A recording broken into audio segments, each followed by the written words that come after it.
Hello friends, नमस्ते। मेरो च्यानलमा यहाँहरूलाई स्वागत छ।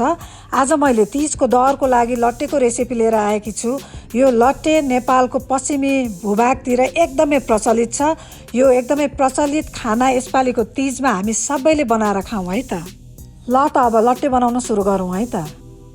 लट्टे बनाउनको लागि हामीलाई अनदी चामल चाहिन्छ। अनदी चामल हेर्दा यस्तो देखिन्छ, कतिपयलाई थाहा नहुन सक्छ। यो यहाँहरूले जहाँ पनि किन्न पाउनुहुन्छ। विदेशतिर हो भने स्विट राइस भनेर किन्न पाइन्छ।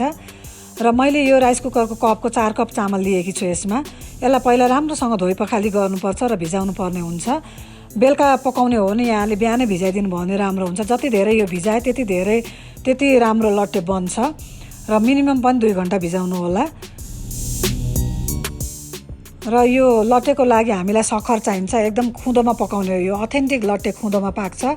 कतिपयले चिनी पनि प्रयोग गर्नुहुन्छ। चिनी कसरी राख्ने भन्ने पनि म यहाँहरूलाई बताइदिन्छु। सक्खर यसरी पकाउने। हेर्नुहोस् त, यतिको भएपछि यसलाई निकाल्दिने। मैले निकाल्दिएँ र अब लट्टे बनाउन सुरु गरौँ। मैले यहाँ घिउ राखेँ। 4 चम्चा घिउ चाहिन्छ हामीलाई। र मरिच राख्ने 8-10 वटा, अदुवा राख्ने 1 चम्चा। र यदि चिनी प्रयोग गर्नुहुन्छ यहाँहरूले भने अब चिनी राखिदिनु होला र चिनीलाई रातो हुने गरी पहिला घिउमा भुट्ने, अनि मात्रै चामल राख्नु होला। र यो चामललाई चाहिँ घिउमा मजाले भुट्ने, चलाइ सानो आगोमा नडराइकन मजाले भुट्नु होला। चामल मजाले पहिला भुटिनुपर्छ। यसलाई चलाउँदै छोप्दै भुट्नु होला। हामी फेरि एकचोटि चलाइदिउँ। हेर्नुहोस् त, यसरी नडराइकन सानो आगोमा मजाले भुट्नु होला। यसलाई छोपिदिउँ। अब यो लट्टेसँग भिन्डी करेलाको अचार एकदमै पपुलर छ। त्यो भएर हामी भिन्डी करेलाको अचार नै बनाउँछौँ। लट्टेलाई हेर्दै छोप्दै भिन्डी करेला काट्दै पनि गरौँ। एकचोटि फेरि हामीले यो लट्टेलाई हेरौँ। हेर्नुहोस् त, मजाले भुटिँदैछ, डढेको छैन। नडरिकन यसरी चलाइ गर्नु होला। छोपिदिउँ। अब हेर्नुहोस् त, यो काटेर रेडी पनि भइसक्यो। अब यसलाई पकाउन सुरु गरौँ है त। मैले प्यानमा तोरीको तेल राखेँ। यहाँहरूले आफ्नो इच्छा अनुसारको तेल राख्नु होला। उता तेल तात्दै गर्छ। एकचोटि हामी यसलाई चेक गरौँ। हेर्नुहोस् त, मजाले घिउमा भुटिसकेको छ। अब यहाँभन्दा धेरै भुट्नु यसलाई आवश्यक छैन। हामीलाई जति चाहिने हो त्यति भुटिसकेको छ। अब पानी छम्केर यसलाई पकाउनु पर्छ। एकचोटि मजाले पहिला पानी छम्किदिने, त्यस पछाडि चलाइदिने। यो हामीले छम्केको पानी चाहिँ सबैतिर बराबरी लागोस्। अनि छोपेर सानो आगोमा यसलाई पाक्न दिने, बिचबिचमा चलाउँदै। र तेल तातिसकेको छ। यता मैले मेथी फुराइदिएँ। यहाँहरूले स्वाद अनुसारको खुर्सानी राख्नु होला। मैले यहाँ 2-3 वटा हरियो खुर्सानी राखेकी छु। बेसार राख्ने। त्यसपछि हामीले काटेको करेला राख्ने। पहिला करेलालाई एकछिन पकाएपछि मात्रै भिन्डी राखिदिउँ, किनभने करेला चाहिँ एकछिन पाक्न टाइम लाग्छ भिन्डीभन्दा। यसलाई एकछिन चलाइदिएर 2-3 मिनट छोपेर यसलाई पाक्न दिने। हामीले फेरि यसलाई एकचोटि चेक गरौँ। पानी अघि हामीले छम्किदिएको छ। हेर्नुहोस् त, हेर्दै कस्तो सफ्ट, कस्तो राम्रो देखिएको। र यो 3-4 पटक पानी छम्किनु पर्ने हुन्छ। मैले यो भिडियोमा 2 पटक पानी छम्केको देखाएको छु। 3-4 पटकसम्म पानी छम्किने। पाके नपाकेको प्रष्ट थाहा हुन्छ हेर्दैमा। यदि थाहा नभए एउटा चामलको सिता चाहिँ हातमा राखेर मिचेर पनि यहाँहरूले पत्ता लगाउन सक्नुहुन्छ।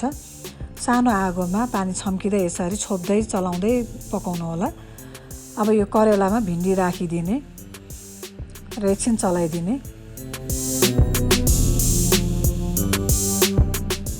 र यसलाई छिटो पाक्नको लागि, सफ्ट हुनको लागि नुन राखिदिउँ।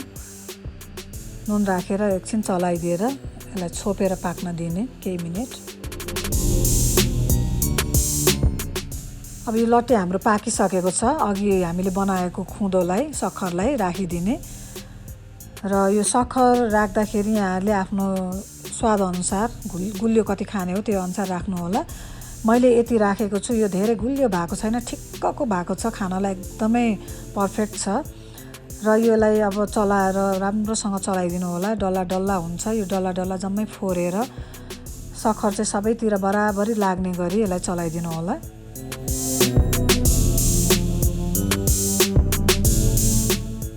र यो चलाइसकेपछि यसलाई छोपेर थोरै 1-2 मिनट अरू पाक्न दिने।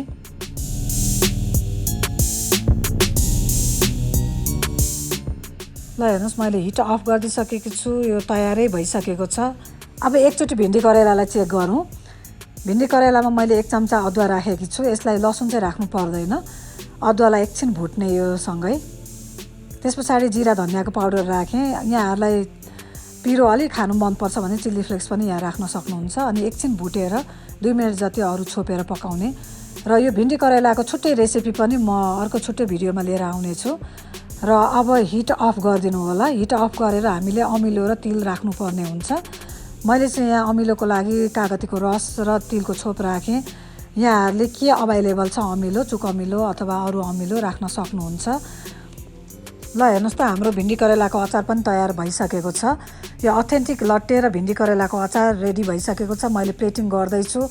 यो लट्टेसँग चाहिँ विभिन्न अचार तरकारी माछा मासुसँग यहाँहरूले खान सक्नुहुन्छ। मैले काउली र आलुको तरकारी अन्डा करी बनाएँ। यहाँहरूले आफ्नो इच्छा अनुसारको माछा मासु राख्न सक्नुहुन्छ। अघिको भिन्डी करेलाको अचार र दही छ। दही माछा मासु अचार तरकारीसँग खान रुचाउनुहुन्छ कतिपयले भने, कतिपयले दुधसँग खान रुचाउनुहुन्छ। लट्टे दुधमा चोबेर खाने अनि अचार तरकारी माछा मासु खाने चलन हुन्छ। तपाईहरूलाई के इच्छा लाग्छ त्योसँग खानुहोला। र मैले अघिल्लो भिडियोमा ढकनेको भिडियो राखेकी छु। जसले लट्टे बनाएर खानुहुन्छ सधैँ उहाँहरूले यसपालि ढकने बनाएर खानुहोला। जसले सधैँ ढकने बनाएर खानुहुन्छ उहाँहरूले यसपालि लट्टे बनाएर खानुहोला। र कस्तो भयो मेरो भिडियोको मुनि कमेन्ट बक्समा कमेन्ट गरिदिनु होला। ह्याप्पी तीज।